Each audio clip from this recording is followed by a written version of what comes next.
নমস্কার। আজকে যে বিষয় নিয়ে কথা বলবো সেটা হলো বেশ কিছু রোগ যা জেনেটিক। জেনেটিক বলতে এক ধরনের হচ্ছে যেগুলো অটোসাম ডিসঅর্ডার, আর কিছু হচ্ছে যে সেক্স লিঙ্ক ডিসঅর্ডার। তো এর মধ্যে যে রোগগুলো পড়ে সেগুলো নিয়ে আলোচনা করব। গত ভিডিওতে বলেছিলাম যে আমাদের দেহের কোষের মধ্যে বা দেহকোষে 24 জোড়া ভুল হচ্ছে 23 জোড়া ক্রোমোজোম থাকে। 23 জোড়ার অর্থ কিন্তু 23টা নয়, 23 জোড়ার অর্থ হচ্ছে 46টা। 23 গুণিত 2 46টা। এর মধ্যে এক জোড়া হচ্ছে সেক্স ক্রোমোজোম এবং সেটা ছেলেদের ক্ষেত্রে XY, মেয়েদের ক্ষেত্রে XX। তো এই যে ক্রোমোজোমের বৈচিত্র্য, এর মধ্যে বেশ কিছু রোগের ব্যাপার থাকে। এক্স ক্রোমোজোমের মধ্যে অনেক ধরনের রোগ অবস্থান করে।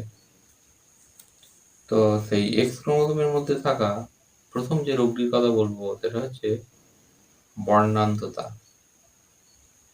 বর্ণান্ধতা মানে রং চিনতে না পারার অক্ষমতা। তো এইটা হচ্ছে বর্ণান্ধতা।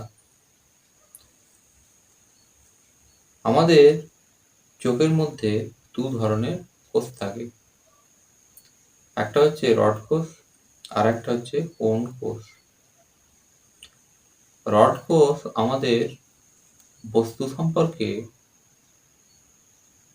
একটা স্বচ্ছ ধারণা দেয়, অর্থাৎ বস্তুটা কতটা বড়, কতটা ছোট, কতটা গভীর, কতটা উঁচু, বা একটা বস্তুর সঙ্গে আর একটা বস্তুর দূরত্ব কতটা।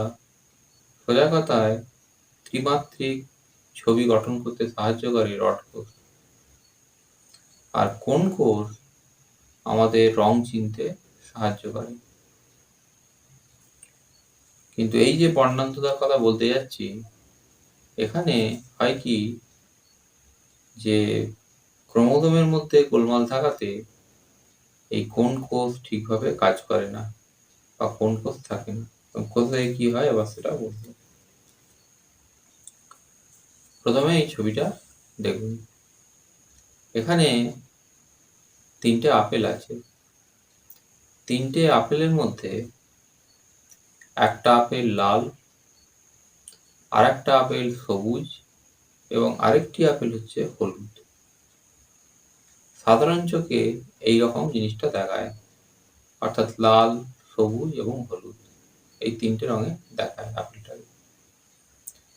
কিন্তু যে ব্যক্তি লাল এবং সবুজ রং চিনতে অক্ষম বা রেড গ্রিন কালার ব্লাইন্ডনেসে ভুগছে, সে এই আপেলগুলোকে একটু ভিন্নভাবে দেখে।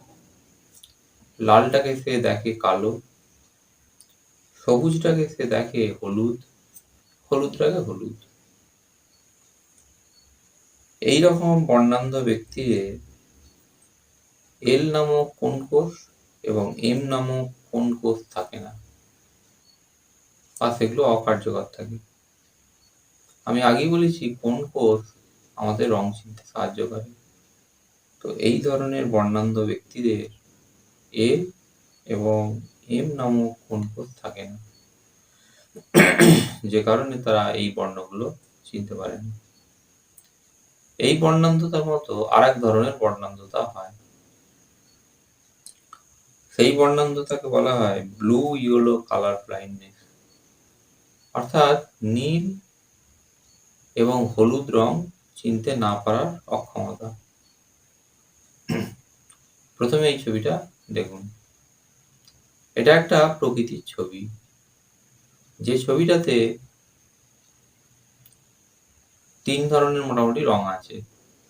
একটা হচ্ছে নীল রং, আর একটা হচ্ছে হলুদ রং, আর একটা হচ্ছে সবুজ রং। সবুজ রংটা হচ্ছে গাছপালার রং, আর পাথর টাথরের রংটা হচ্ছে হলুদ রং, আর আকাশের খানিকটা অংশ আছে এখানে নীল রং।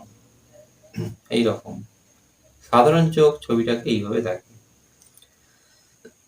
কিন্তু বর্ণান্ধ ব্যক্তি অর্থাৎ হলুদ এবং নীল এই ধরনের রং চিনতে না পারার ব্যক্তি এই ছবিতে থাকা নীল এবং সবুজকে সে প্রায় কালোর মতো দেখে এবং হলুদ রংটাকে সে দেখে গোলাপি। এই বর্ণান্ধ এদের সংখ্যা কম।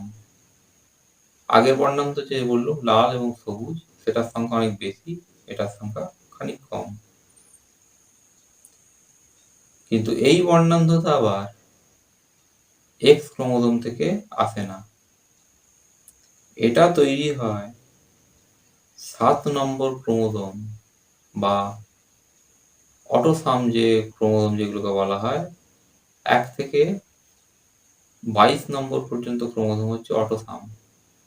7 নম্বর তার মধ্যে পড়ে। 7 নম্বরের মধ্যে গোলমাল থাকলে এই ধরনের ডিসঅর্ডার বা এই ধরনের রোগ হয়। তো এইটা হলো বর্ণান্ধতার ব্যাপার। এবার যে রোগটির কথা বলবো সেটি হচ্ছে হিমোফিলিয়া। হিমোফিলিয়া বলতে বোঝায় যে রক্ততঞ্চনে সমস্যা। রক্ততঞ্চন মানে রক্ত জমাট বাঁধতে না পারার ব্যাপার বা জমাট না বাঁধার অক্ষমতা। হিমোফিলিয়া ব্যক্তির ক্ষেত্রে যেটা হয়, হিমোফিলিয়া হচ্ছে এক্স ক্রোমোজোমের মধ্যে থাকা রোগ। হিমোফিলিয়ার ক্ষেত্রে যেটা হয় যে কোনো জায়গা কেটে গেলে সেখান থেকে রক্ত পড়তেই থাকে, রক্ত বন্ধ হতে চায়নি। আর হিমোফিলিয়া 2 ধরনের। একটা হচ্ছে মৃদু হিমোফিলিয়া, আর একটা হচ্ছে রাজকীয় হিমোফিলিয়া। যেটা মৃদু হিমোফিলিয়া বা মাইল্ড হিমোফিলিয়া, সেখানে কেটে গেলে যে রক্ত বেরোয় সেটা কিছুক্ষণ পর আপনি থেমে যায়। কিন্তু রাজকীয় যে হিমোফিলিয়া সেখানে কেটে গেলে কোনোভাবেই রক্ত থামতে চায়নি, যতক্ষণ না ডাক্তারের কাছে যাওয়া হচ্ছে, বা অনেক ক্ষেত্রে হয় কি ডাক্তারও সেটা থামাতে পারেনি, ফলে ব্যক্তি মারা যায়। তো এক্ষেত্রে হয় কি, এই ব্যক্তিদের শরীরে আমরা জানি অনুচক্রিকা রক্ত জমাট বাঁধতে সাহায্য করে। এদের শরীরে অনুচক্রিকা তৈরি হয়, অর্থাৎ হিমোফিলিয়ার রোগীর যে শরীর তাতে অনুচক্রিকা তৈরি হয়। কিন্তু অনুচক্রিকাকে সাহায্যকারী যে প্রোটিন, এইরকম প্রোটিনের নাম আছে, 8 নম্বর প্রোটিন, 9 নম্বর প্রোটিন, এই ধরনের যে প্রোটিন এদেরকে বলা হয় ফ্যাক্টর 8, ফ্যাক্টর 9। এই ধরনের প্রোটিন এদের শরীরে কম পরিমাণে তৈরি হয় বা তৈরি হয় না, তার ফলে অনুচক্রিকা ঠিকভাবে কাজ করতে পারে না। এটাও হচ্ছে এক্স ক্রোমোজোমের মধ্যে থাকা রোগ। তো এই হচ্ছে হিমোফিলিয়া। হিমোফিলিয়া কিন্তু এতক্ষণ যা বললুম তাতে বোঝা গেল কেটে গেলে রক্তপাত হয়, রক্ত বন্ধ হয়ে যায় না। আমাদের শরীরে দুটো ভাগ, একটা হচ্ছে এক্সটার্নাল পার্ট আর একটা হচ্ছে ইন্টারনাল পার্ট, অর্থাৎ একটা বাইরের অংশ, একটা ভেতরের অংশ। এতক্ষণ যা বলেছি তার মানে দাঁড়ায় বাইরের অংশ কেটে গেলে রক্তপাত হয় এবং সেটা বন্ধ হয় না। কিন্তু যেটা ওই রাজকীয় হিমোফিলিয়া বা মৃদু হিমোফিলিয়া, দুটোতেই শরীরের অভ্যন্তরেও রক্তপাত হতে পারে। সেটা পেটের ভেতর হতে পারে, সেটা বিভিন্ন জয়েন্টে হতে পারে, সেটা ব্রেনের ভেতর হতে পারে। যেখানেই রক্তপাত হোক, সেই রক্তপাত বেশিক্ষণ চলতে থাকলে এবং সেটা শরীরের অন্য অংশের ক্ষতি করলে তখন ব্যক্তি মারা যেতে পারে, যদি না সে ডাক্তারের পর্যবেক্ষণের মধ্যে যায়। এইটা। এবার যে রোগগুলোর কথা বলবো, এখানে দুটো বললাম, এগুলো হচ্ছে এক্স লিঙ্কড। এবার যে রোগগুলো বলবো তার মধ্যে রয়েছে থ্যালাসেমিয়া এবং সিকল সেল ডিজিজ। এগুলো এই দুটোই হচ্ছে অটোসাম ডিসঅর্ডারের মধ্যে পড়ে। থ্যালাসেমিয়া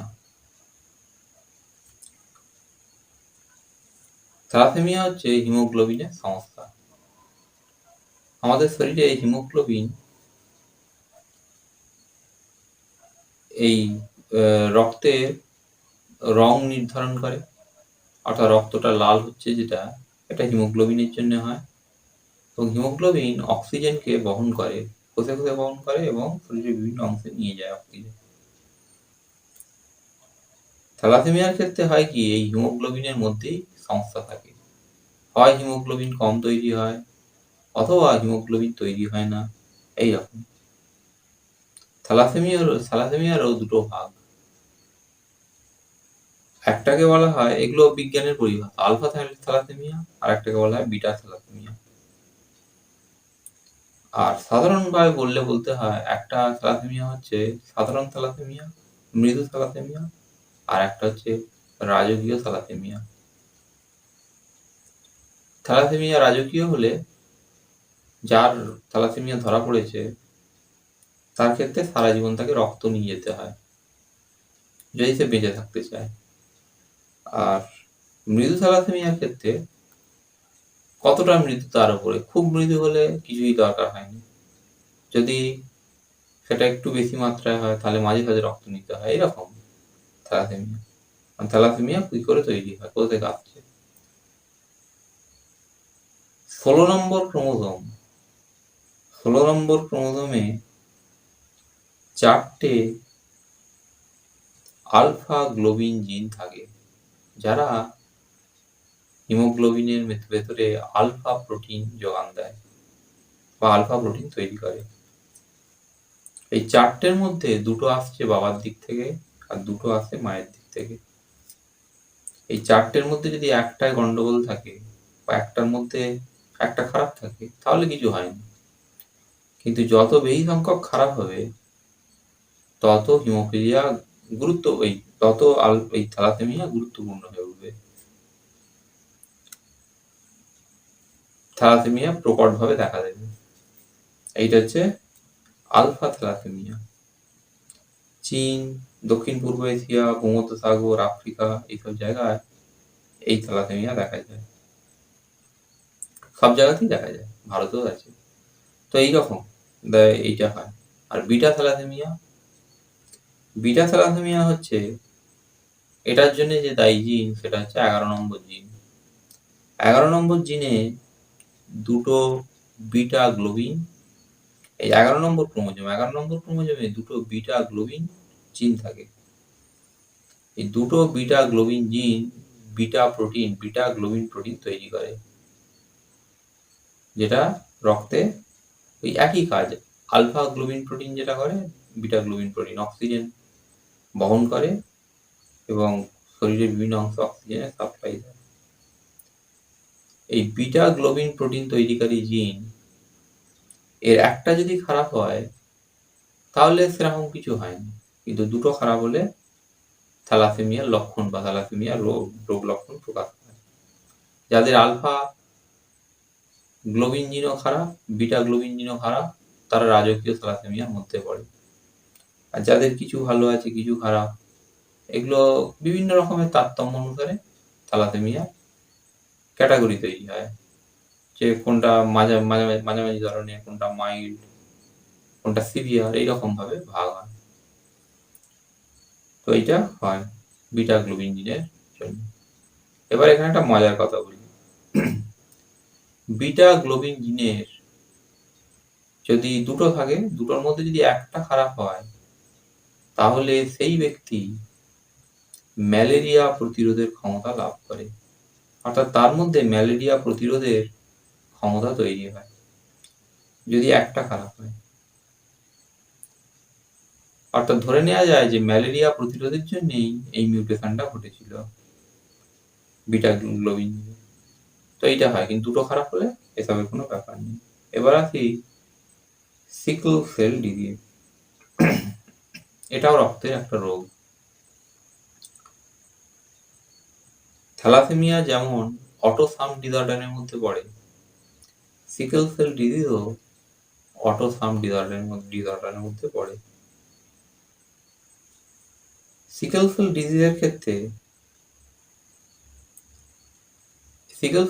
ক্ষেত্রে যেটা হয়, রক্তের রোগ, ওই একই হিমোগ্লোবিনের ব্যাপার, হিমোগ্লোবিনের সমস্যা। এটা বলার পর থ্যালাসেমিয়ার সঙ্গে সিকেল সেল ডিজিজের তফাৎটাও বলবো। আচ্ছা, যাই হোক, সিকেল সেল ডিজিজের ক্ষেত্রে হয় কি,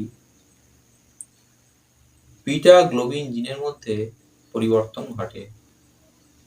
11 নম্বর ক্রোমোজোমে থাকা বিটা গ্লোবিন জিন, তার মধ্যে পরিবর্তন ঘটে।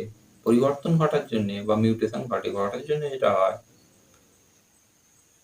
যে রক্তে যে হিমোগ্লোবিন, এই হিমোগ্লোবিনের কিছু, যেমন হিমোগ্লোবিনের শেপ হচ্ছে এইরকম, এই গোল গোল এরকম। হিমোগ্লোবিনের কিছু শেপ যেমন ঠিক থাকে, তেমনি কিছু হয় অর্ধচন্দ্রাকৃতি। এই অর্ধচন্দ্রাকৃতি হিমোগ্লোবিন অক্সিজেন বহন করতে পারেনি, এবং এটা বিভিন্ন রকমের অক্সিজেন বহন করতে না পারার জন্য হয় কি, শরীরের বিভিন্ন অংশে এক ধরনের যন্ত্রণা তৈরি করে। বুকের যন্ত্রণা হয়, হাড়ের যন্ত্রণা হয়, তো বিভিন্ন রকমের সংক্রমণ হয় শরীরে, বিভিন্ন অঙ্গ বিকল হয়ে যায়, এইরকম। তো যেটা বলছিল, এই অর্ধচন্দ্রাকৃতি যে হিমোগ্লোবিন, এগুলো অক্সিজেন বহন করতে পারে না, এবং এগুলো কোষ কলার মধ্যে গিয়ে হঠাৎ করে জমে গেলে ব্যক্তি মারাও যেতে পারে। তো সিকেল সেল ডিজিজ এইরকম। তো এবারে থ্যালাসেমিয়ার সঙ্গে তফাৎ। থ্যালাসেমিয়াতে হিমোগ্লোবিন হয় তৈরি হয় না, ওই হিমোগ্লোবিনের মধ্যে থাকা যে প্রোটিন, সেগুলোর অভাবে হিমোগ্লোবিন অকার্যকর থাকে, এইরকম। সিকেল সেল ডিজিজের ক্ষেত্রে হিমোগ্লোবিন তৈরি হয়, হিমোগ্লোবিনের কোনো সমস্যা সেভাবে নেই, হিমোগ্লোবিন তৈরি হয়, কিন্তু হিমোগ্লোবিন অধিকাংশ ক্ষেত্রে অকার্যকর থাকে। তো এইটা হচ্ছে তফাৎ দুটোর মধ্যে। দুটোতেই থ্যালাসেমিয়ার যিনি রুগী, তাকে অনেক ক্ষেত্রে বেঁচে থাকলে রক্ত নিতে হয়। সিকেল সেল ডিজিজের ক্ষেত্রে রক্ত নিতে হয় অনেক ক্ষেত্রে, আবার অনেক ক্ষেত্রেই রক্ত নেওয়ার দরকার হয় না, ওষুধপত্র দিয়ে চিকিৎসা হয়। একটা হচ্ছে পুরোপুরি রক্ত মানে হিমোগ্লোবিন নির্ভর, আর একটার ক্ষেত্রে হিমোগ্লোবিন নির্ভরতা খানিক কম। অনেক সময় সিকেল সেল ডিজিজকে